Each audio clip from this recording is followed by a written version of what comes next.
Hello, and welcome to Sobercast. We provide AA speaker meetings and workshops in a podcast format. We are an ad-free podcast, and if you enjoy listening, please help us be self-supporting by visiting Sobercast.com, look for the donate link, and drop $1 or $2 into the virtual basket. Also, if you're a member of NA or have friends that are, please tell them about our other podcast, NAPOD. NAPOD features NA speakers and workshops in the same format as Sobercast. We upload a new speaker every day, and it's easy to subscribe by searching for NAPOD, N-A-P-O-D, all one word, on any podcast player app, or go to napod.xyz if you'd like to listen online. Hope you enjoy the podcast and have a great day.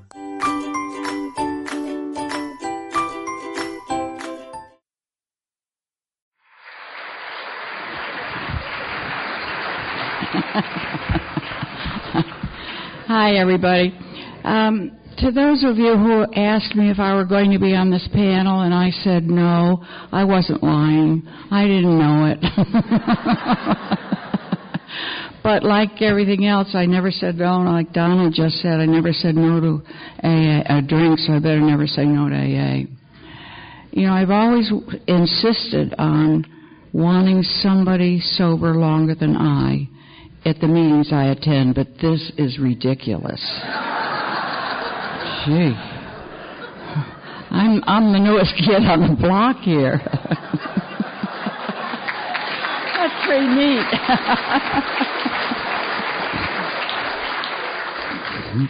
I am an alcoholic, though. That's why I'm here through God's grace. Member of Alcoholics Anonymous. My home group is the Mountain Group that meets at Holy Cross Hospital in Fort Lauderdale on Sundays at 10.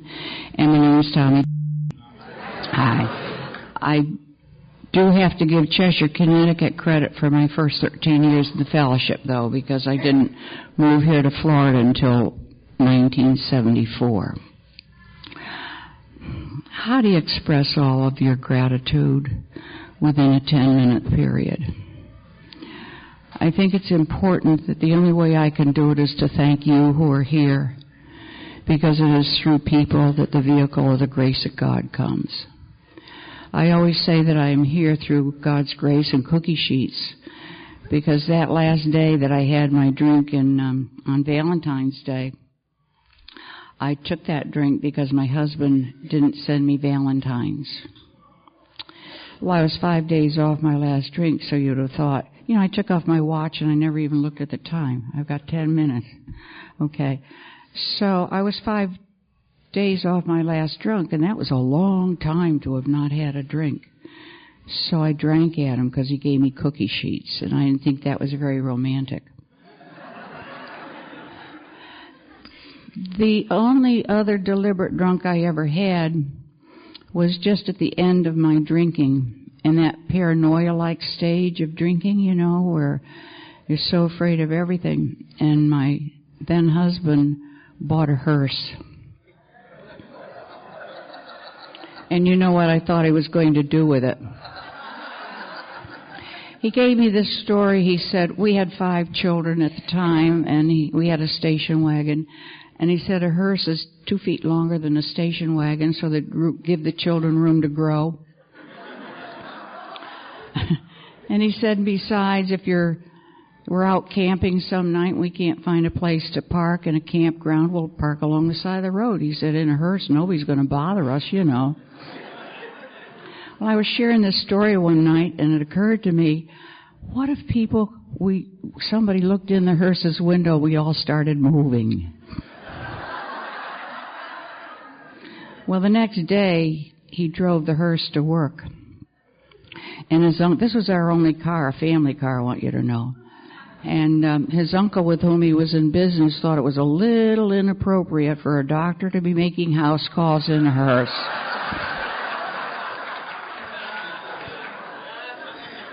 Obviously, that hearse left soon, and I came to you very soon after that. And I am so deeply, deeply grateful to have had so many privileges in this fellowship, one of which was participating in the 1965 International in Toronto when we dedicated the I Am Responsible Declaration.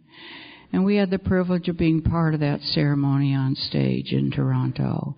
And that became a motto for me.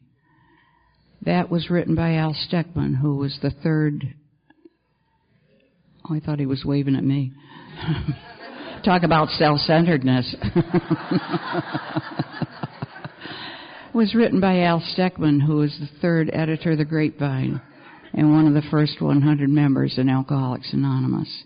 And it states, I am responsible when anyone anywhere reaches out for help.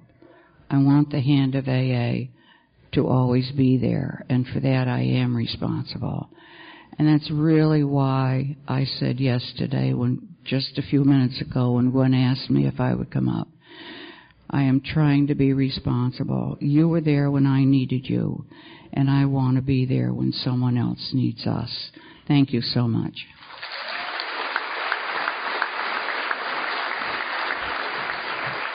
Thank you, Thomas. You're welcome.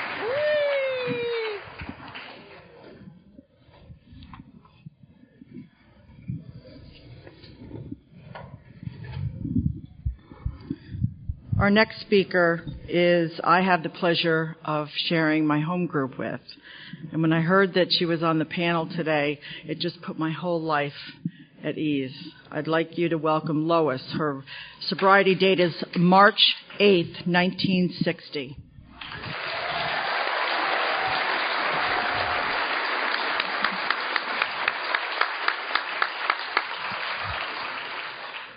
My name is Lois. I'm an alcoholic. Hi, Lois. And they asked us if we could say a few words about how we stay sober today. I don't know how I stay sober today. However, it's been one of those days, you see. I think that, yes, I do know. Because whenever I feel this fluttery sort of going out of control feeling, I say, please, you take it, I can't handle this. And I get relaxed. Yes, I'm a member of the Happy Hour group. I'm also a member of the Women in Recovery in Boca Raton. Yes, indeed.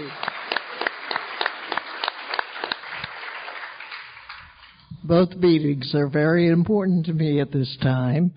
I think since I retired, which is approximately 15 years ago, I thought, well, maybe I'll travel a lot. Maybe I'll do this or maybe I'll do that.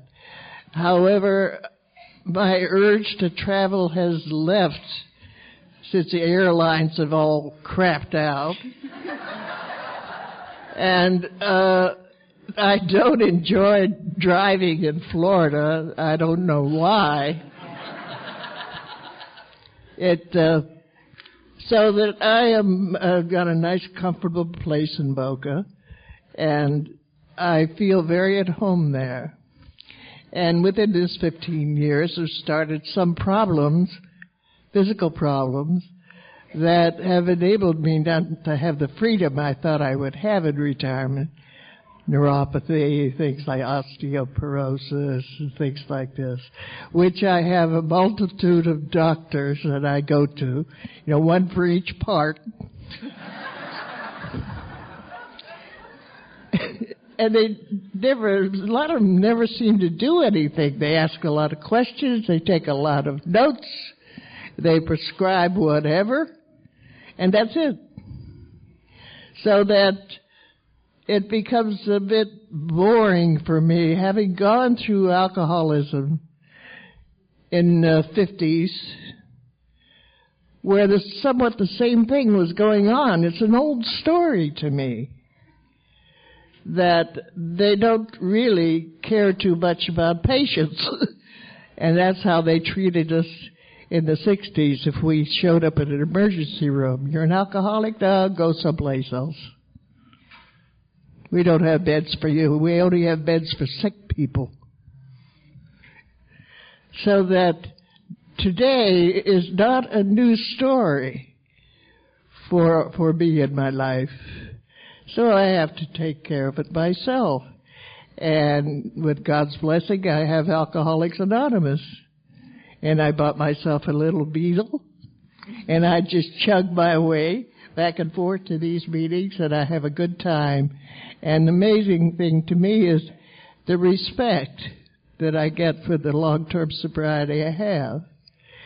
And I am delighted to sit here and not be, they said to me I was the youngest. You see, we've done a little shuffling here. And I thought, well, I haven't had that since I was 25 years sober. And I was shocked then. So I go to meetings, and I meet some interesting people. And we have parties in our house. I had a 40-year anniversary, and had just been here a few years, and the house was full of people laughing and having a good time. And where else would you make that kind of friendship but in Alcoholics Anonymous? I do not feel alone. I am alone many times, but I do not feel alone ever. And that's the blessing of it all. And I thank you very much.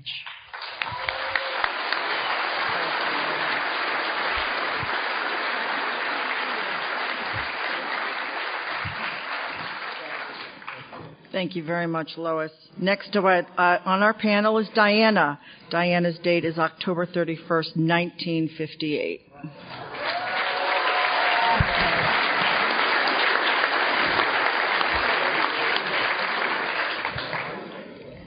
Good afternoon. My name is Diana, and I am an alcoholic. Hi, Diana. And my home group is the Riverside Group in Tampa, Florida.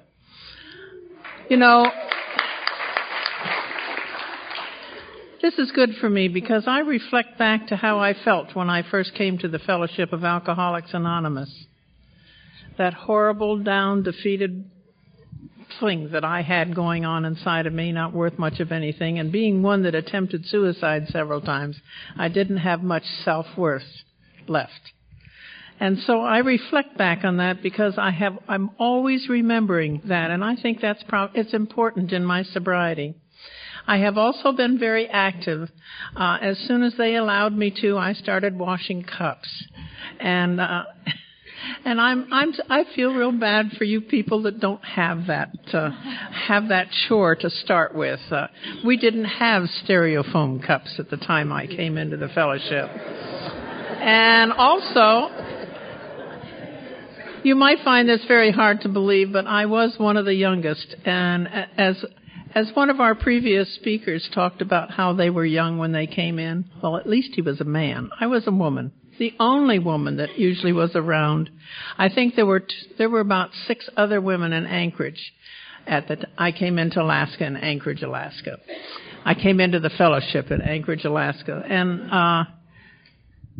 I just seemed to migrate up there. I have traveled all my life, and somehow or other I ended up in Alaska, and you know what they did there.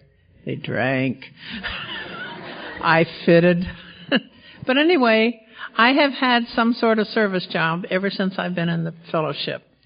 And I believe that has helped me no end. I know with myself, I have one right now. I'm now chairing this October quarterly that's coming up for South Florida. Now, that's a dandy job. I got a chance to pull a committee together, and then I sit and hold meetings, and they do all the work. I just get to worry. Anyway, I go to at least 3 to 4 meetings a week. I go to my home group, and then I usually go to some other groups. And I love to sit in meetings. And it's been recently when I've been sitting in discussion-type meetings, and I hear some of the younger people talk and tell their history. I said, oh, my God, I did that in school, too. And it's just it brings things back. And I love to hear the sharing, and that helps me in my sobriety. And I never say no, like Tommy said. I never say no when asked to do anything. I was asked a little further back, I think about 3 or 4 hours ago. So, so I had it on you, dear. Anyway, how do I tell in 10 minutes what helps keep me sober today? Seeing my friends, stopping a little bit and saying hello to them. Aren't we blessed? Aren't we blessed that we have this fellowship? I certainly feel that I am. And I seem to feel I have given so little and have received so much. How could I ever say no to anything? And I'm always in there. I like to do things. I'm surprised I didn't sign up to volunteer downstairs, because I like to do things in AA. It's fun. And besides, if I'm busy and doing something, I get a chance to talk and meet new people and establish new friends. And that's kind of how I have been staying sober. Am I in 10 minutes? I didn't count. I'm good for now. I'm finished for now. Thank you. You want to take it, Jim? Go ahead. Good afternoon, everybody. Welcome to the 52nd Florida State Convention. All right. My name is Jim Reed, alcoholic. My sobriety date is February the 5th, 1957. Yeah, I found out I'm an old-timer now. You know, it's such an honor and a pleasure to be able to sit up here, you know, and I'm having such a great time at this convention. I'm being the voice of the convention, and I'm meeting so many new people, and I'm enjoying myself like I always do. I'm going to talk a little bit more about how I got sober and stayed sober. When I come into Alcoholics Anonymous, I come in the Forest Hills group in Long Island. Yeah. There's a lot of old-timers in that group. That was the oldest group in Long Island, too. And what happened is when I walked in the doors of Alcoholics Anonymous, a little old gentleman came up to me and put his hand out to me, threw his arms around me, and he says, "Welcome to Alcoholics Anonymous. Nice to see young fellow come inside the doors of AA." Today I do the same thing. I greet people at the door when they walk in, because I always want to remember when I walked in that door and that man made me feel comfortable. And I was never comfortable before in my life. And that made a difference in my life. And we sat down, and he says to me, "Would you like a cup of coffee?" And I was sitting there, and I'm shaking, and I'm shivering, and I said if I can hold it down. And he came back with a cup of coffee. Them days we had cups and saucers. Yeah. That was the only night I got away without washing my own cup and saucer. And when he put that down, I went to pick up that cup, and I want to remember how I felt that night. And I still remember it so clear. And I went to pick up that cup, and I'm shaking like this, and the coffee's going up and down and into the saucer. He said, "Put it on, put it on, put it on." "I'll be right back," he says. I said, "Okay." He come back, he broke a straw in half. I had my first cup of coffee out of a straw. Don't you think I want to remember that? You're darn right I do. I want to remember the condition I was when I came in and how I felt inside. And I was shameful. But you know what? I listened. And that old timer told me that day after the meeting was over, he says to me, "I want you to look up at that wall, and there's 12 steps of Alcoholics Anonymous. And all I want you to do is focus on that first step. That's going to be the most important step that you're going to take in your life. But when you take it, you better be honest. Because if you don't, you're not going to make it here." And I did. And he made me repeat that step that night. As sick as I was, I went over and he says, "I want you to take that step off the wall. I want you to take it home to you. I want to take it to your job or wherever you're going to go. And I want you to keep remembering it and say it over and over." I did it. Because I was scared. And I was fainting, you know, and I was really, really scared. The next week I came back, and everybody greeted me again, and he got a hold of me, and he says to me, "I got another thing for you tonight, and I'm going to give you. And give me the serenity prayer." And he says, "I want you to continue saying that serenity prayer to the rest of your days in AA." And I've said that serenity prayer many, many days, and I needed that prayer to help me with my sobriety. The third week, when I come into the meeting, they had a business meeting. And at that business meeting, everybody sat around and listened in. There was a big group, and a lot of members in there. And he said, I need somebody to set up the tables, put the ashtrays out, and get all that set up. Everybody looked in my direction. So I put my hand up, I volunteered. So the man who became my sponsor put his arm around me. He says, we had a boy, son. He says, you're learning. And I started to learn. And that's how I started to learn how to live in this program. And later on, I made the coffee. And I screwed up the first night making the coffee. And you know why that happened? Because after I put all the stuff together and made the coffee, I was ready to put it on. And then something struck me in my mind. When I came back from Okinawa, overseas, I was stationed in Okinawa on 45. And I went on the way home.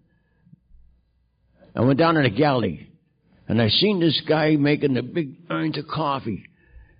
And I just needed a cup of coffee. And I said to him, he said, well, don't worry about it. It'll be done in a little while. Sit down, relax. And I had my uniform on, I had my rifle, I had everything together.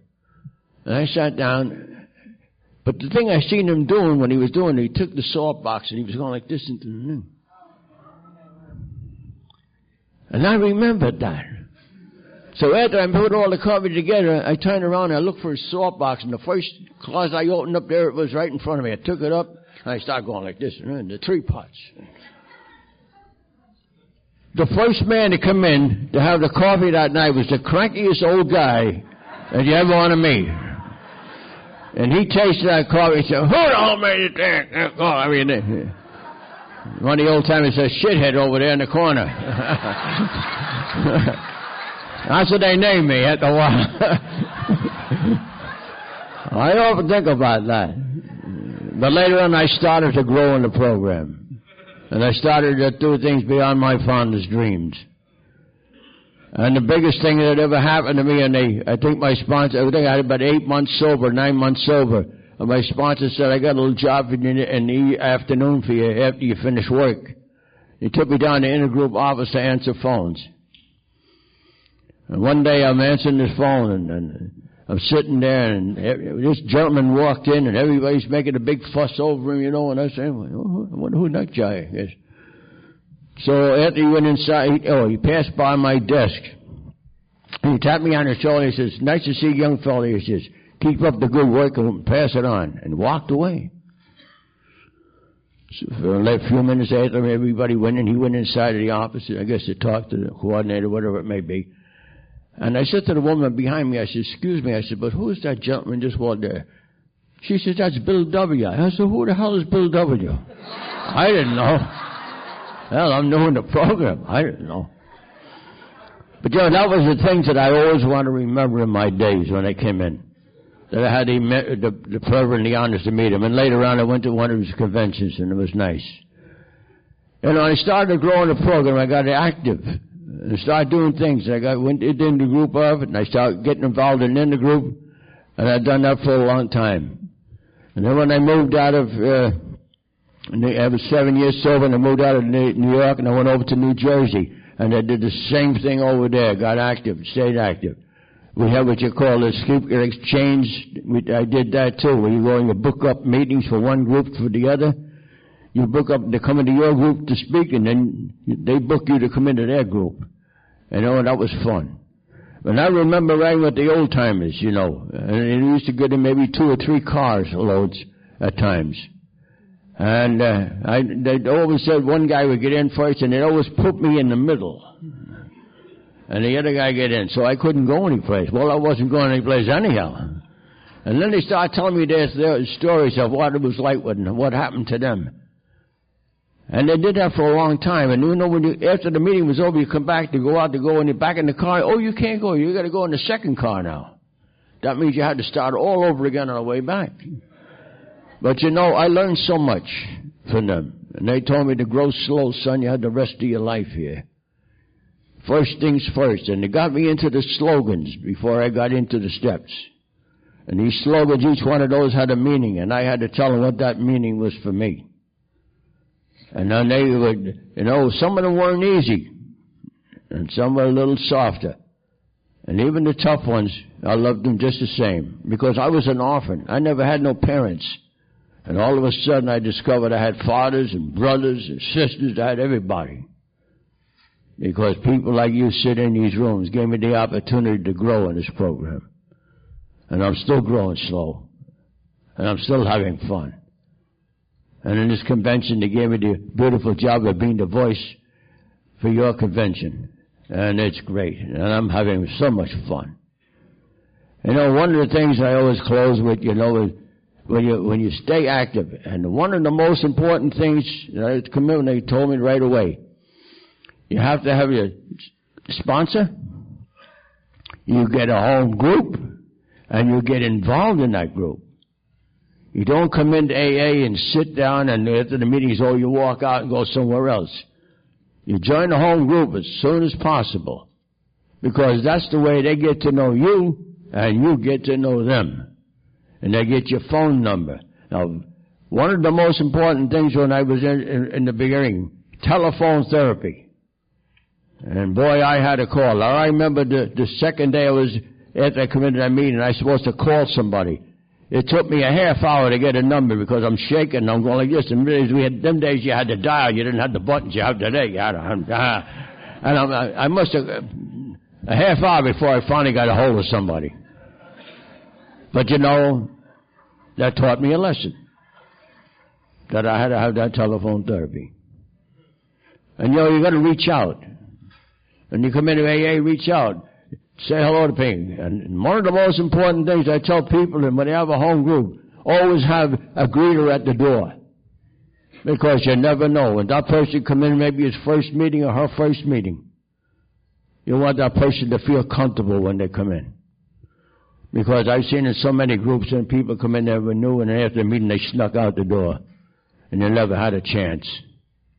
So try to always remember that. You see somebody you never seen before, walk up to that person and say, welcome to Alcoholics Anonymous. I'm so-and-so, what is your name? And make that person feel comfortable like I was made when I come in these doors 51 years ago. And I always remember these things. And in closing, I always say this, I have God in one hand to reach out and ask for His help and guidance. On my other hand, I reach out to another sick and suffering alcoholic to make them feel comfortable like I have been. And I do it one day at a time. Well, that's my name of my home group. And I work with other alcoholics. And okay, what kind of, we have a disease, and we try to keep it arrested just one day at a time. Working together. It's a we program, not an I program. We do it together. I'm so happy to see so many people here.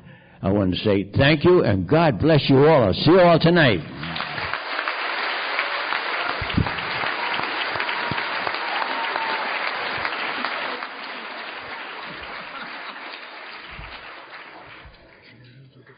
You want to introduce me? Oh. No, you introduce yourself, Joe. That's what she's saying, yeah. Well, my name's Joe, alcoholic. And, you know, I always tell people when I speak at meetings, I got sober a month before my 24th birthday. And a lot of people think I'm only sober 3 or 4 years because of that. But at any rate, if I live till November, I'll be sober 58 years in this wonderful program of Alcoholics Anonymous. And it had absolutely nothing to do with me. Nothing to do with me at all. I always go back to my beginnings. I got sober in the University Heights group in the Bronx. They met in the cellar of the high school I had graduated from. A few Bronx boys here, huh? That's good. You know, you can take the boy out of the Bronx. You can't take the Bronx out of the boy. I'll tell you that. You know? When I look at all those things, you know, the things I heard, that tough bunch of hard-nosed recovering drunks, they didn't have any psychobabble. They didn't know what a dysfunctional family was. They all came from one, but they didn't know what it was, you know. But and when I first heard that term, I said, well, I was a dysfunctional member of a functional family. So I was getting to be a little more self-honest, you know. But my story of sobriety is not all recovery. I had a lot of sobriety when I had no recovery, and I had a lot of sobriety when my behavior was terrible. You know, I had 8 children in my first marriage. At the time, I was a Catholic who was also a sex maniac at the time. But I had 2 children and a beautiful wife and beautiful family when I first came to my first AA meeting. And I remember it very well. I always tell people I can remember my first AA meeting like it was yesterday, but I can't remember yesterday anymore. But it's okay. You know, that's the way it goes, you know. You know, those are the things you can accept, you know, when you get old. And I think when people talk about old-timers, when I came to AA, an old-timer was somebody who had 3 years. You know, you had 3 years, you're an old-timer. And I remember a guy in my home group, they used to use those big old army mugs and had one of those big, we used to call a tin sink with the racks. And this guy said to me one day, you know, Joe, there's a lot of sobriety in washing those mugs after the meeting. Huh? So I washed the mugs for a couple of months. Now a new guy came to the group. I said to him, you know, there's a lot of sobriety in washing. So I was receiving an education here, and, you know, I was learning fast. That was my version of passing it on, actually, you know. But, you know, I think of all those things, and we can sit and laugh, but how tragic sometimes it all was, you know, drinking. A guy asked me, you know, I won't even talk to you about sponsorship, because sponsorship has undergone such a change since I came to AA that I don't understand it anymore. But my sponsor is sitting out there. And if it wasn't for him, he and his wife, I wouldn't have this shirt and tie on. Because I thought a tie was an article of clothing that had disappeared from the male wardrobe. I got about 60 of them hanging in my closet, but I haven't worn one in years. So they ran out and bought me a shirt and tie. In fact, they bought me 2 shirts and tie. I'll have to get another speaking engagement soon. I wish somebody had tipped me off, you know. But anyway, it's okay. It's all right. Not the worst thing that ever happened that I had to wear a tie, but... you know, I look at all the things that my time in AA, I had a time when I went to a lot of meetings. When I first came in AA, nobody ever said go to 90 meetings in 90 days. They never said anything like that. But they made sure I went to a lot of meetings. You know, there was 2 guys in my original home group named John White, and they called one guy Big John, the other guy Little John. And Little John was about 6'2", and Big John was about 6'6", you know. And I was standing in the back of the room one night on the open speakers meeting that they used to have on Friday night. And by the way, in those days, everybody wore a suit and a tie, including me, to an AA meeting. And I also wore a fedora. If you didn't have a fedora, you weren't dressed, you know. But anyway, I was standing back there, and this guy was talking about getting what they used to call a DWI over there, driving while intoxicated, they call it, from Long Island. And the more he spoke, you know, the more I stood up. You know, I was coming up. I think I was probably coming up around, 4 months, less than 6 months. And this guy, John White, said, what's the matter with you? I said, you know, that never happened to me. I never got a DWI. I never got arrested for drunken driving, because now I was thinking, maybe I don't belong here. You know, maybe I can go out and have a few drinks. And he said to me, that's because you didn't have a car, Joe. Didn't need one. Yeah, so I said, so I looked at him and I figured, he didn't have to say that to me. So then he said, you got enough trouble walking, Joe. Because when Jim Reedy says an arrested alcoholic, I was an arrested alcoholic when I was 18 years old. But anyway, as I say, as life unfolds, all kinds of things happen to you. And I really did not come to AA to get sober. I didn't. I really came. And I heard one guy say one time he came for a back problem. I want to get his boss up his back, his wife up his back, you know. But that's not why I came. I just came because I was like terrified of ending that marriage, which I had been told was going to happen. But anyway, and by the way, that marriage ended anyway in divorce 26 years later, I guess. Anyhow. I went along listening to these guys, and they dragged me around to these meetings, and this guy, John White, said to him when he put his hand on my shoulder, he said, there's a meeting in the South Bronx group tomorrow night in the basement of St. Jerome's Church, and we expect to see you there. And he had put his hand on my shoulder, which came down to my waist, and I said, I guess I better go there, They never told me what to do. They never gave me instructions, but they had a message, that they delivered, So I went down, and I was privileged to hear Joe Minor, who was Joe's story, and Jack Green, who was the Yale man in the big book. And I remember those guys talking, and Joe Minor had a very, really desperate story, and Jack Green was a very entertaining speaker, and Jack Green taught about getting back with his wife after being separated for 3 or 4 years while he was on the road and traveling around, and he told her he was going to go to AA, and he'd come home drunk every week. So he said, well, in AA they have a big table full of bottles, and you have to take one drink out of every bottle and stay sober. Otherwise, they won't let you stay there. And I keep failing the test, So he said a year or so later when he sobered up and he took his wife to an open meeting with him, and she was looking for this table with the bottle. Sometimes alcoholics, drug addicts, and those kind of people and gamblers, they lie to you sometimes. It may be really tough to accept that, but it's true, So all those things, I think back to those guys, that first meeting. I remember I was sitting in the back of the room. I had on a pair of prescription sunglasses. I wore glasses all my life. I was very nearsighted, and I had lost 3 pairs of glasses in the last 2 weeks before I came to AA.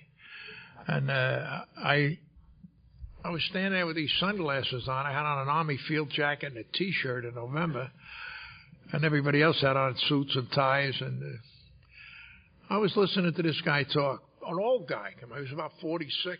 He came on the stage, big, heavy guy, and he started talking about blackouts, and he started talking about the first drink.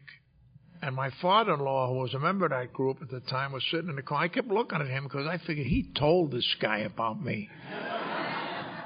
I thought it was all a plot, And like I always say, I also heard a guy at a meeting say once, I wouldn't be so paranoid if everybody wasn't out to get me. So I always remember that. And then one of the guys in that group said, remember, when you recover from your paranoia, they're still out to get you, So sometimes there's no hope. But again, all I can tell you is I went through I won't bother giving you details, but I went through a long and kind of sometimes painful spiritual journey that led me to absolute non-belief in the existence of a celestial being called God. But that's all right. I still stayed sober, one day at a time, but not drinking. When I was sober 22 years in 1973, I was living in a big house up in West Nyack, New York. And one night a cop rang the doorbell. I didn't know it was a cop, but I opened the door. There was a cop there, and he asked me about a son named Martin that lived in Nyack. And I said, yes, and he said he hung himself last night. It's over 30 years ago, and I still can't talk about it so much. I don't want to get too emotional. But, when that happened, I was still working then. I used to get up at 4 o'clock in the morning to go to work. And I woke up every morning and said, I'm going to get drunk today. And I had been sober as long as he was alive, 22 years. And the only part of AA that worked for me is I said, if I feel this bad tomorrow, I'm going to get drunk tomorrow. And I started trying to get back into touch with my program. I hadn't been going to many meetings. I used to drop in once in a while. I was sober 22 years. I'm practically a superstar around here, So every now and then I would drop into some group where nobody knew me, And by the way, my home group today is the Lamplighters Group, which meets in cyberspace 24 hours a day, 365 days a year. And when you go to a cyberspace meeting, everybody is young and good looking. I want to tell you that. So it's okay. So all those things that when my marriage ended, divorce, I met a beautiful lady who's sitting out there today who became my second wife. And our marriage is very good today. We're still together. After 28 years, I thought it was for the weekend, but,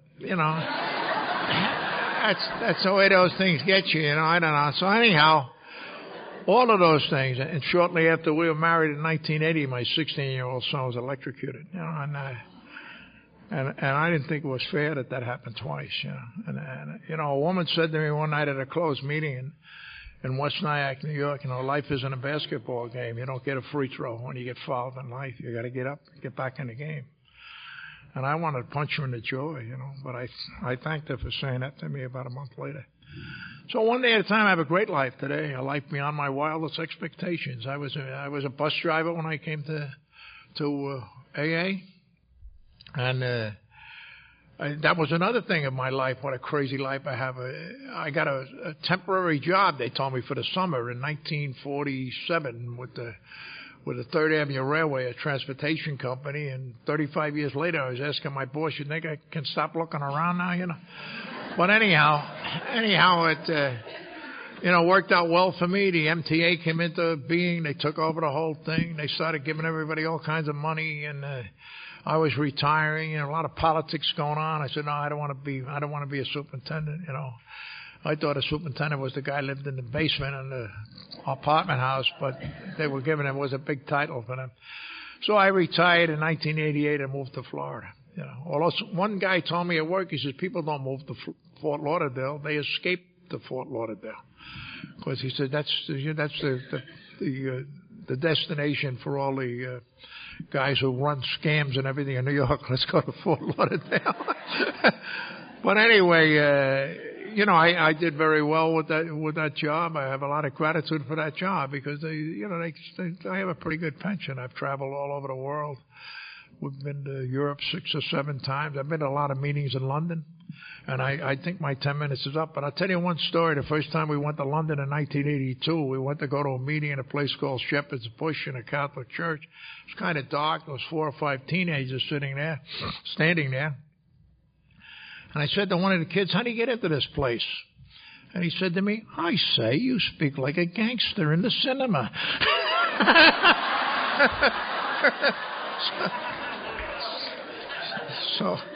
So I said, "Oh, yeah?"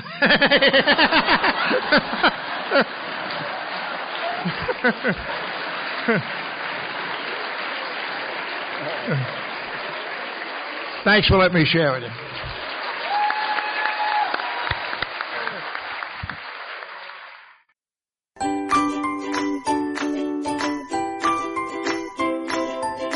Thanks for listening. I hope you enjoyed the podcast. Sobercast is ad-free, and we'd like your help in order to keep it that way. So if you'd like to help us be self-supporting by pledging $1 or $2 a month, visit Sobercast.com and look for the donate links. Thank you very much.